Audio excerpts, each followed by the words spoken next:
Hum, eu tô em uma situação complicada. Por um lado, eu realmente acho que a gente deveria continuar a nossa lição do último vídeo, mas por outro, eu provavelmente não sou muito mais experiente do que qualquer um escutando esse datalog. Como eu posso falar sobre um assunto além da Umbra se eu pessoalmente nunca fui lá?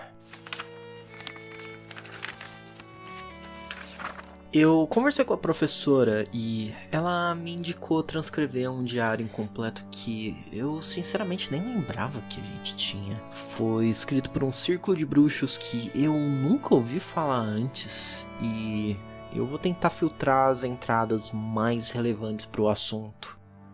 Vai ter que servir. Não é um material ruim, o que me incomoda é que ele levanta muitas perguntas que nós não temos como responder por enquanto. Foi a Yara que encontrou esse diário nos escombros do terceiro andar da torre alguns anos atrás. Tem uma capa azul de tecido com textura veludada, parcialmente corroída, e o título... vamos ver se eu acerto isso. Grimoire de Valer, em letras prateadas. A gente conseguiu a ajuda de um vizinho para traduzir o tomo. Parece que o dialeto é parisiense de 1852. Esse círculo se intitula Mãos de Safira. E eles usavam um brasão de fundo azul com uma mão segurando uma caneta de pena branca. Bom, nesse capítulo iremos falar sobre Sete Além, chamado também de Tártaro, Limbo, Gehenna ou Purgatório, a partir do testemunho de um grupo que eu desconheço. Eu posso ter que adicionar informações em outro log. Vamos começar. 19 de junho de 1852. Ferrou tudo. Os bombeiros ainda estão tentando apagar o fogo no teatro. Jacques e Clementine ainda não apareceram. Suspeitamos que a Inquisição conseguiu achar eles antes de nós na confusão. E a Camille tá morta.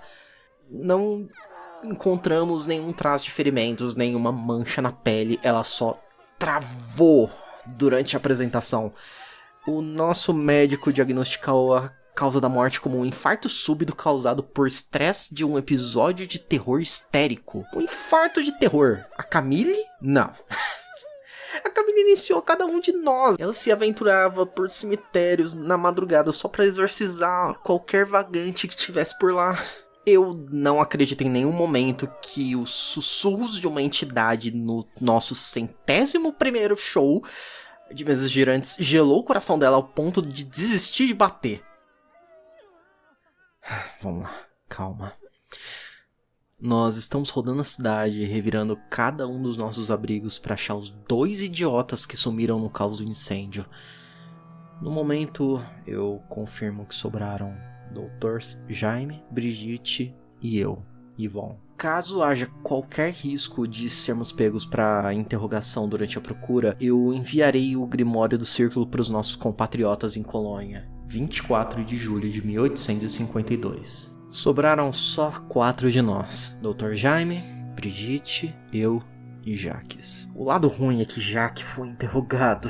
Os monstros removeram grande parte do tecido das pernas dele, fatia por fatia, com um arame incandescente até ele falar. O lado bom é que, como planejado, ele não tinha como saber para onde a gente tava. Depois de dispersar, ninguém tem coragem de falar isso em voz alta na frente dele. Mas é claro que ele nunca mais vai conseguir andar. E eu acho que ele percebeu pelo nosso olhar. Ninguém consegue dar uma resposta direta da situação das pernas dele. Provavelmente é tarde demais de qualquer forma. Não temos um abrigo sequer seguro. Os trens e as estradas estão sendo vigiados. Não temos pra onde ir além do outro lado do véu. Eu nunca pensei que chegaria esse dia. O dia que a gente teria que seguir o percurso da Irmandade do Éter e simplesmente abandonar esse mundo. Mas sem a Madame Camille, já que incapacitado, e ninguém para nos abrigar, o voto dos que restaram foi unânime. Nós vamos cortar a conexão das nossas almas com nossos corpos assim que a luz estiver visível. Decidiremos os detalhes assim que Jaque acordar da dose cavalar de morfina que tivemos que dar para ele. 31 de julho de 1852. Está feito. A transição foi assustadora. Eles conseguiram nos encontrar durante o feitiço no telhado do hotel. Graças aos deuses que Jaime conseguiu completar as palavras antes deles vendarem a boca dele.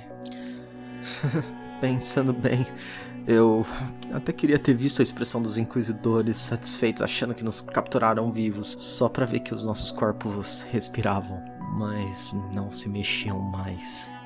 Nós definimos de nos encontrar no planetário mais perto de Madame Camille. O plano é nós encontrarmos ela e então buscar a entrada pro tal santuário que a Irmandade prometeu que criaria do outro lado. Se for tudo que os sussurros dizem, gente como nós pode viver na cidade prismática abertamente.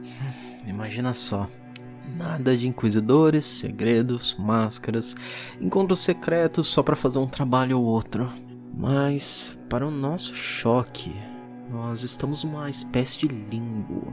Eu vejo uma planície salpicada por escombros de cidades e recheada de destroços de algum tipo de campo de combate abandonado. Eu vejo grandes canhões enormes ao longo das colinas, todos apontando diretamente para cima, como enormes mastros onde nenhuma bandeira pode ser içada. O relevo é repleto de crateras e destroços de equipamentos militares, sendo cobertos gradualmente por dunas de um pó fino e cinzento como fuligem. Tudo isso me lembra dos campos destruídos das histórias que meu padrasto me contou sobre as guerras do Napoleão. Lady Camille é uma ex-freira e uma pacifista fervente. Por que ela viria para um lugar assim ao abandonar o corpo? E outra pergunta: se esse plano é um reflexo de algum tipo de campo de guerra, onde estão os corpos? Dia 34 de julho de 1852. Encontramos abrigo em uma cidade de barracos e escombros, protegidos das criaturas que moram embaixo do solo por uma enorme muralha feita de sucata e concreto.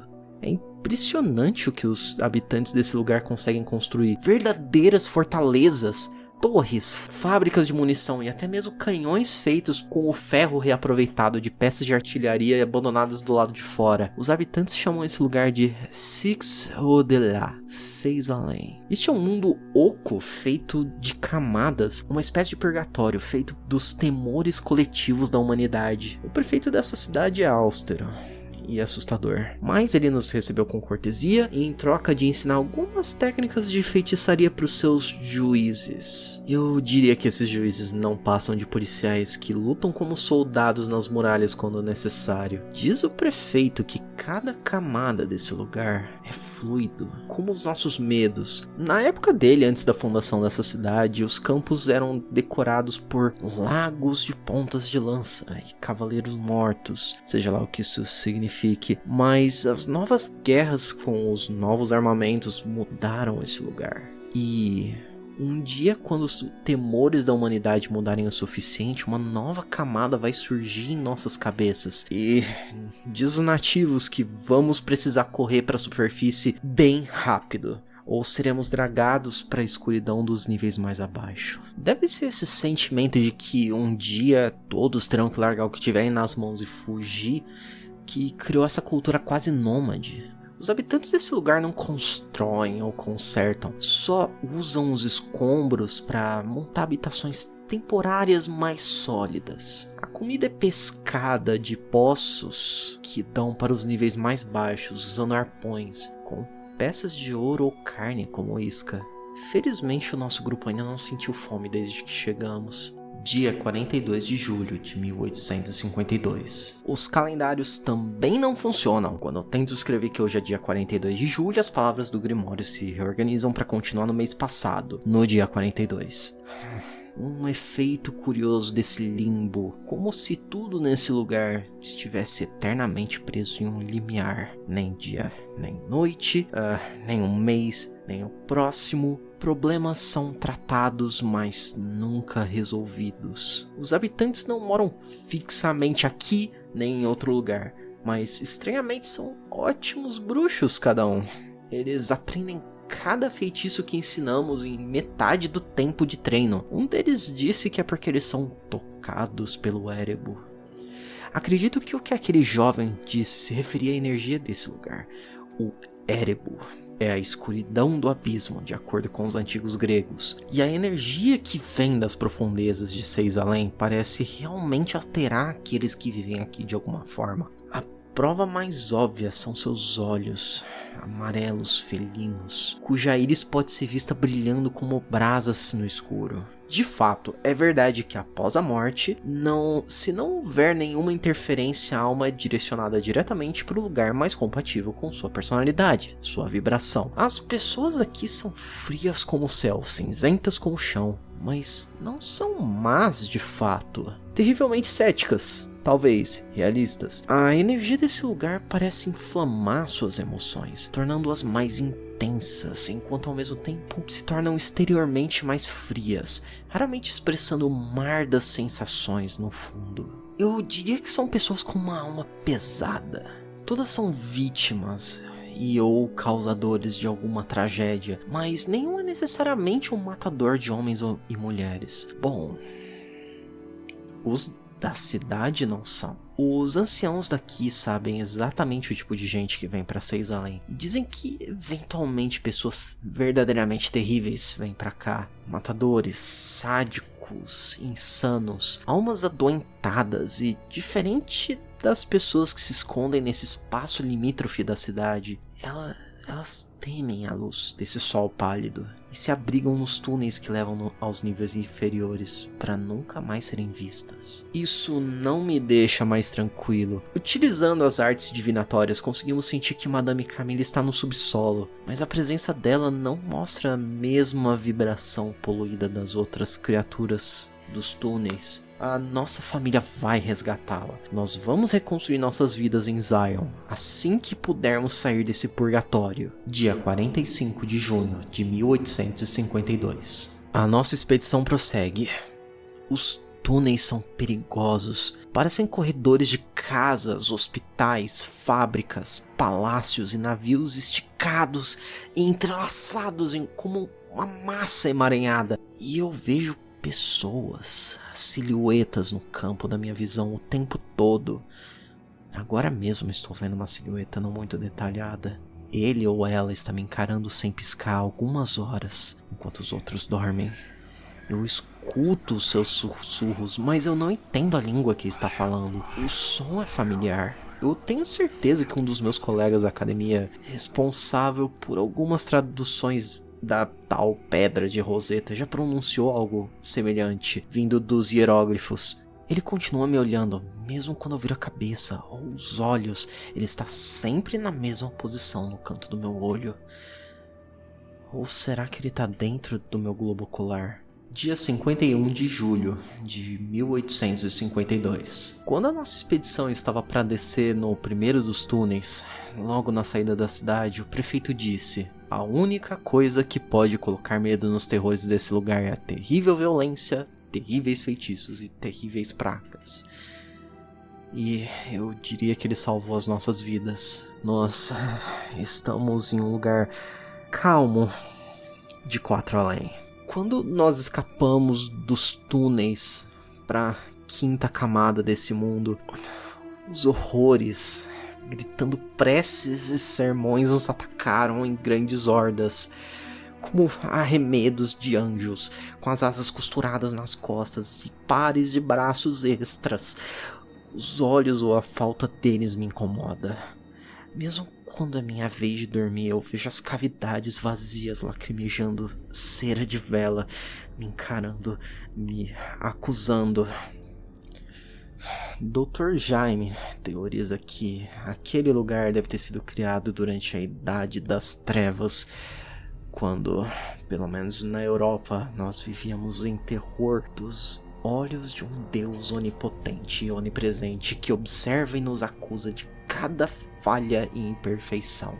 Eu acho que não temos como ter certeza, mas eu escolho apoiar essa conjectura. Aquele lugar era lindo, tinha árvores de mármore esculpido, um céu entalhado em ouro com estrelas que eram claramente joias. O chão era forrado por grandes catedrais, com tantos adornos que eu precisei quase encostar meu rosto no granito finamente polido para enxergar as microesculturas dentro das esculturas. em relevos cobrindo uma grande estátua de um santo que eu não reconheço. E eu me senti errado. Por alguns minutos eu me vi atordoado por tanta beleza. Eu olhei pro meu corpo e pensei que, em comparação com aquele mundo, eu era repulsivo. Eu quis, por alguns instantes, arrancar a carne dos meus ossos e me ver limpo dela. E felizmente Jaque me tirou daquele estado de consciência antes que eu pudesse cravar a faca no meu estômago. Eu realmente ia raspar tudo que eu sentia que era imperfeito pra fora. E quando eles nos viram, trombetas tocaram do céu. Ainda bem que as pernas do Jaque funcionam desse lado. Dr. Jaime não está bem. Uma entidade que nós apelidamos de Cupido, como uma mistura de um bebê e abelha, cravou um ferrão no braço dele e parece ter injetado algo. O doutor disse que, fora a rigidez no local, o único efeito daquele encontro é que ele não consegue parar de pensar na textura do mármore daquele lugar, quase de uma forma obsessiva. Felizmente estamos seguros por enquanto. O quarto nível é inconstante, mas essa ilha no Rio de Sangue, que nós apelidamos de Styx, é relativamente sólida comparada com o resto. Os últimos dias foram no mínimo traumáticos. Estamos exaustos. Estamos começando a ter falta de força para carregar o Dr. Jaime. Eu irei continuar relatando quando tivermos algum momento de paz. Estranho. O rio Styx é conhecido por magos desde tempos antigos. E quando eu digo antigo, eu quero dizer, eu li feitiços de 1500 a.C. que fazem referência a esse lugar. Dizem que as águas do rio são cor de sangue e funcionam como as tramas que mantêm os planos conectados. Aqui no Materium, ele está escondido embaixo das linhas de lei e é muito protegido pelos vizinhos. Infelizmente, nós não sabemos mais como navegar o rio. A professora disse que nós perdemos o último barqueiro do círculo no último expurgo. Então, se eu cair nele, eu posso reaparecer em qualquer lugar do universo, provavelmente para nunca mais achar meu caminho de volta.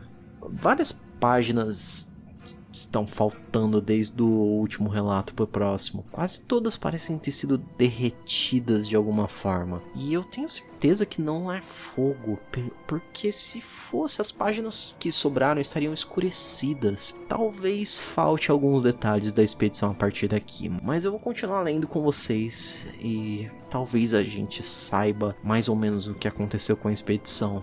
Dia 58 de julho de 1852. Ok, piorou muito desde ontem. Não é só o pescoço mais. Dr. Jaime está completamente sólido. Mas eu tô escutando os gemidos dele de dentro do mármore. Ele tá vivo lá dentro. Às vezes a estátua balança e quase cai, como se ele estivesse tentando estourar de dentro da pedra. Brigitte, o corpo dela ainda não apareceram desde que ela foi puxada para dentro do rio Styx. A Madame Camille com certeza sabe reverter a situação do Dr. Jaime. Reverter a petrificação da carne. Eu e Jaque decidimos deixar o Dr. Jaime para trás, depois que sentimos a aura da Camille se mover mais para perto. Dia 72 de julho de 1852. O diário estava no meu bolso quando eu caí na água. Ainda bem que deu para recuperar. Eu ainda me sinto estranho depois de ter mergulhado nesse oceano sem fim na nossa frente. Eu não vou poder escrever por muito tempo.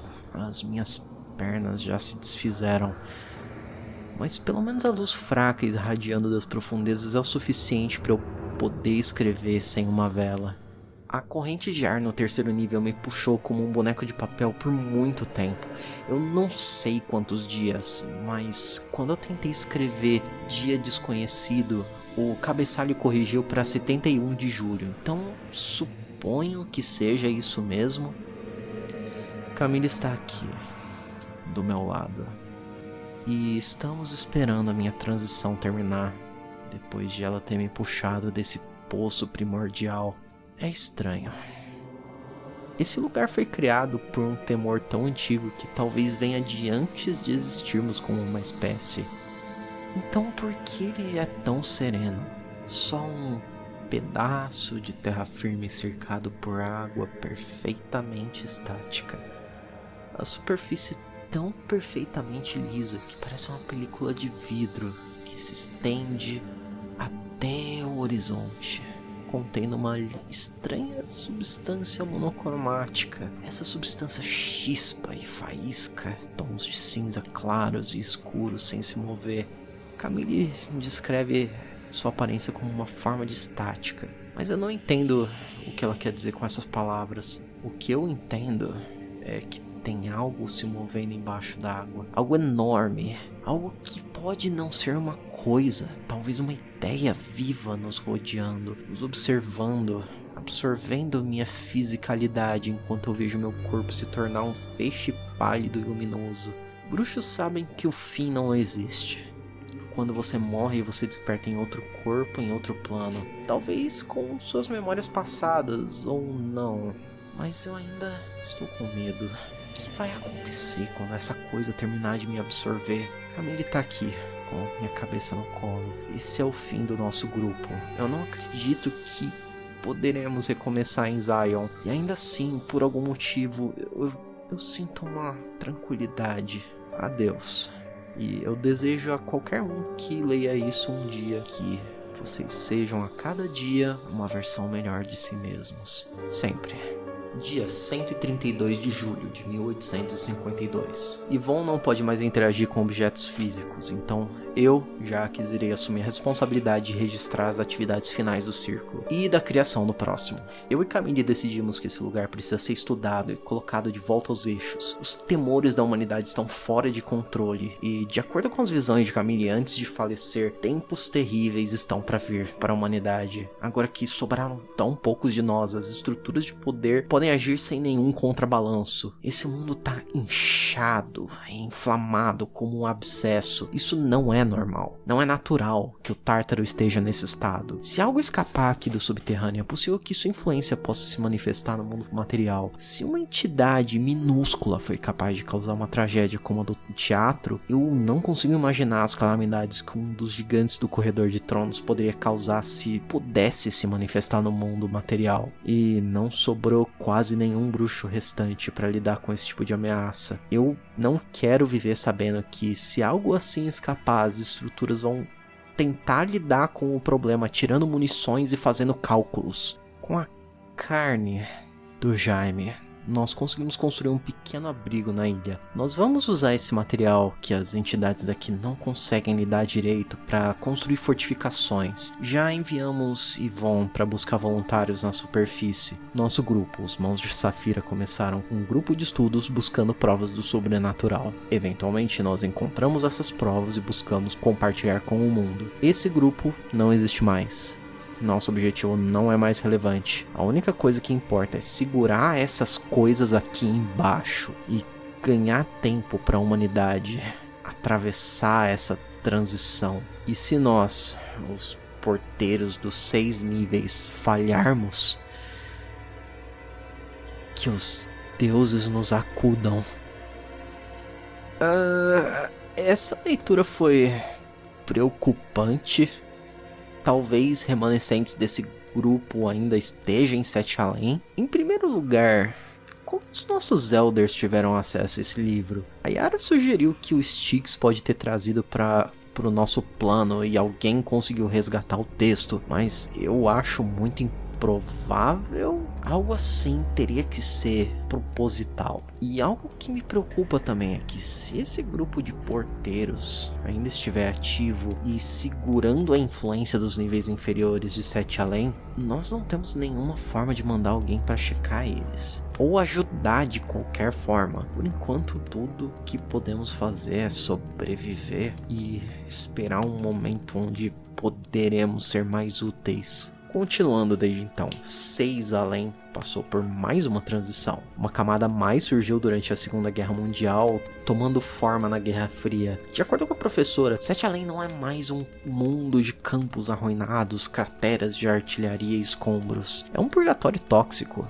onde a poluição é jorrada de geysers na forma de grandes edificações. Dunas engolem prédios serpenteando sem parar. O céu é laranja cor de pus. A radiação pode cozinhar o seu corpo de dentro para fora. E os habitantes vivem em cópias das nossas cidades, só que arruinadas e ao mesmo tempo inacabadas. E ainda assim, Sete Além é um dos poucos planos que você consegue acessar diretamente do material. Não, isso é algo completamente bizarro. Existem um monte de relatos online de pessoas que simplesmente estavam andando pela rua, viraram uma esquina e pararam nas ruas da sua própria cidade, só que do lado de Sete Além. Nesses relatos, elas geralmente são resgatadas e guiadas de volta por pessoas estranhas e caladas de olhos amarelados. Isso é um problema e acontece pelo mundo todo e ninguém sabe explicar porquê. Eu teorizo que pode ser por causa da conexão entre aquele mundo com as nossas mentes, mas será que isso é algo novo? Se sim, será que Sete Além tá ficando mais conectado com o material do que antigamente? Essa é uma introdução básica a Sete Além e temos muito mais para colocar no manual. Eu ainda não consegui achar quase nenhum detalhe sobre o que há abaixo do quinto nível, por exemplo. Até lá, eu vou continuar adicionando mais capítulos a esse livro. Obrigado por ler. Sintam-se instruídos. Aqui é o quinto. Pode me chamar de o quinto. E tchau.